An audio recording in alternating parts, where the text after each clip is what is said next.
Detective.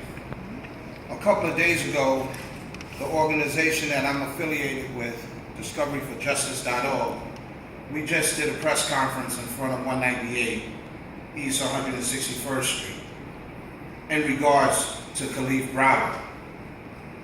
You see, this organization has been in existence almost 2 years.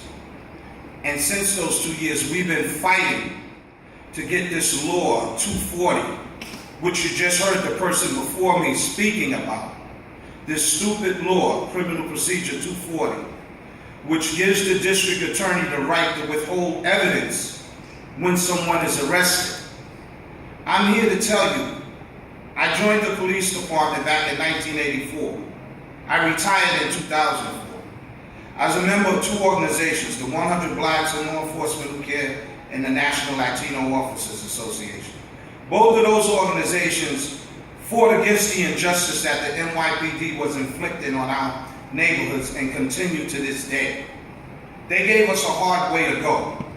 Through the grace of God, before I retired, they tried to take my pension and everybody else's.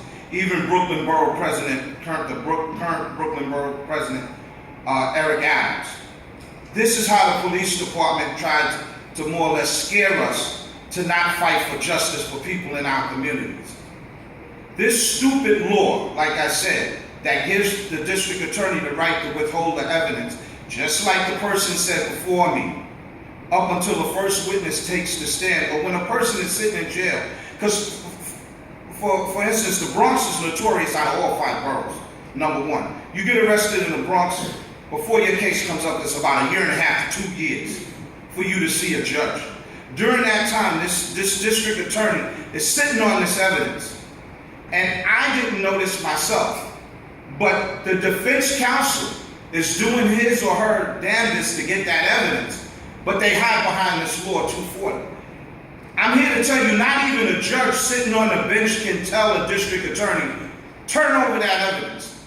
The judge can't do it because it's a law, and the district attorney always will say to the judge, all due respect, I don't have to.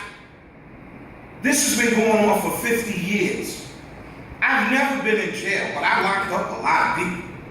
I was an undercover, and I did anti-crime, and I locked up a lot of people.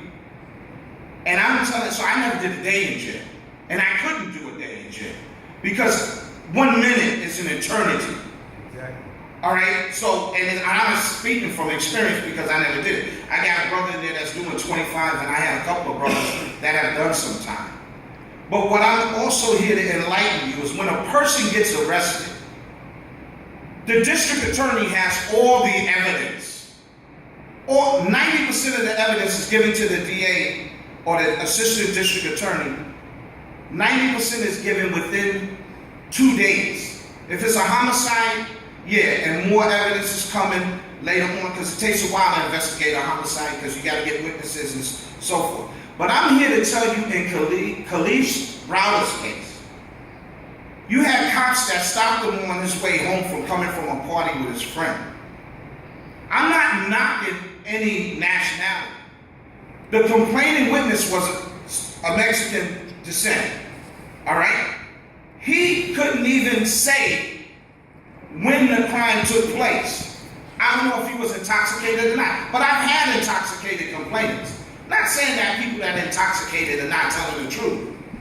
But what I've said to people when they were intoxicated and I was about to take someone's freedom away, I said, listen, maybe you better, I got his name and everything, maybe you better go home, think about this, when you in your right state of mind, come back and then we'll investigate this further.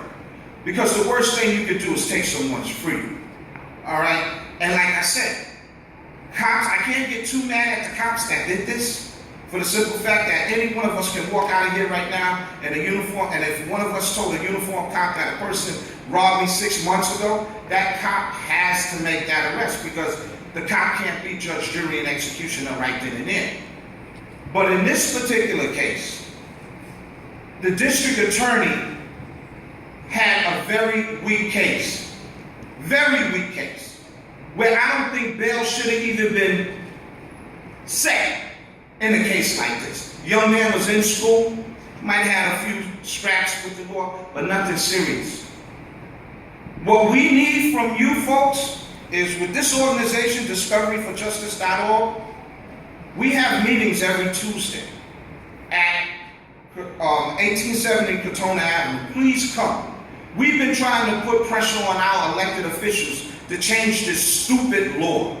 Now, it has always passed in the Assembly. The Senate holds it up.